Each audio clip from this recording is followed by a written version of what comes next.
Berikut adalah penjelasan dari hutan kota. Tetapi sebelum itu, jangan lupa subscribe, like, dan komen ya kawan hijau untuk tetap mendukung kami sehingga kami masih bisa terus memberikan informasi dan edukasi mengenai pentingnya lingkungan bagi kehidupan makhluk hidup yang ada di bumi. Oke, sekarang mari kita lanjut. Hutan merupakan penyedia oksigen terbesar di muka bumi. Sebagaimana yang kita ketahui, bahwa semua makhluk yang ada di bumi membutuhkan oksigen untuk tetap bisa bertahan hidup. Tumbuhan adalah sumber penghasil oksigen. Oleh karena itu, keberadaan hutan sangatlah penting bagi kehidupan. Hutan adalah rumah dari berbagai jenis tumbuhan yang kemudian akan menghasilkan oksigen untuk manusia dan juga hewan. Di tengah maraknya pembangunan di perkotaan, maka keberadaan hutan kota sangatlah dibutuhkan. Selain sebagai penghasil oksigen, hutan kota juga dapat menambah nilai estetika pada suatu kota. Maka, menjadi hal yang wajar jika kota-kota besar seperti di Indonesia, seperti di Jakarta memiliki berbagai hutan kota di dalamnya.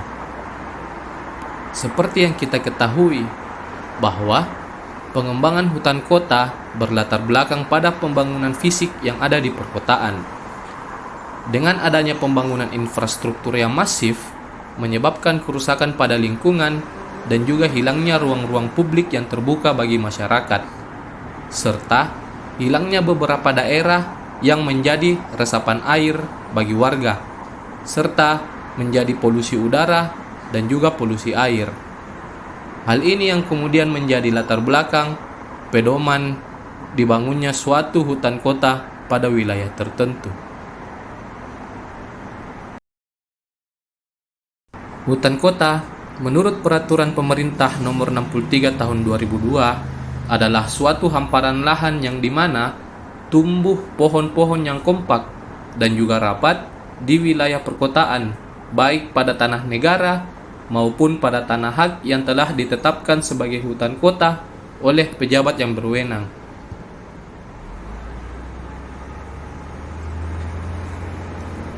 Hutan kota juga penting bagi keseimbangan lingkungan dan manusia dalam berbagai hal, seperti kebersihan udara, ketersediaan air tanah, pelindung dari sinar matahari langsung, menjadi tempat hidup satwa-satwa kota, dan berbagai sarana rekreasi.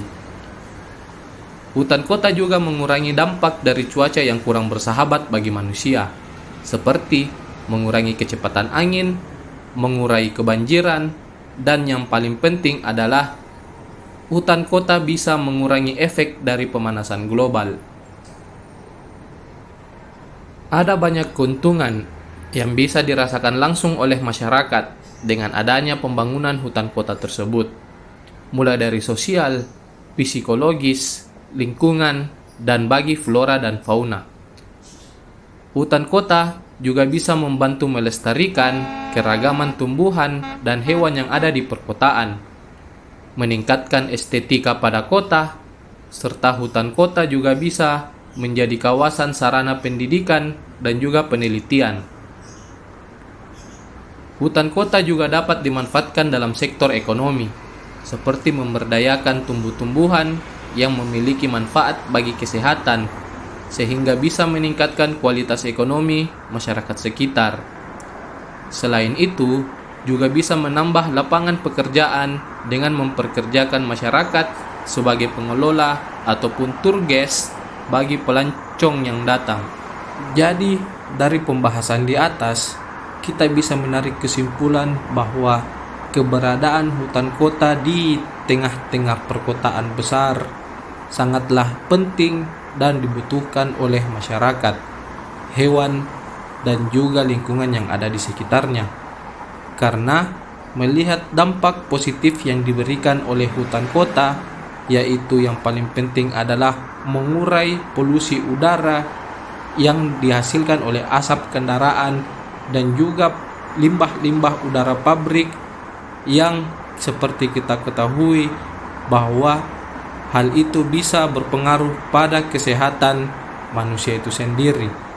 Dengan adanya hutan kota, kita mengharapkan udara-udara yang tercemar akibat kebiasaan manusia mulai dari asap kendaraannya sampai kepada limbah pabriknya, itu kemudian bisa diimbangi dengan keberadaan hutan kota sebagai penyedia oksigen bantuan. Jadi, mari sama-sama kita merawat lingkungan sekitar kita. Jika kita tidak bisa memperbaiki, minimal kita jangan merusak lingkungan yang ada di sekitar kita. Oke kawan hijau, mungkin itu saja yang bisa kita sampaikan. Jika Anda suka dengan konten kami, silahkan klik tombol like, dan jika Anda tidak suka, silahkan klik tombol dislike.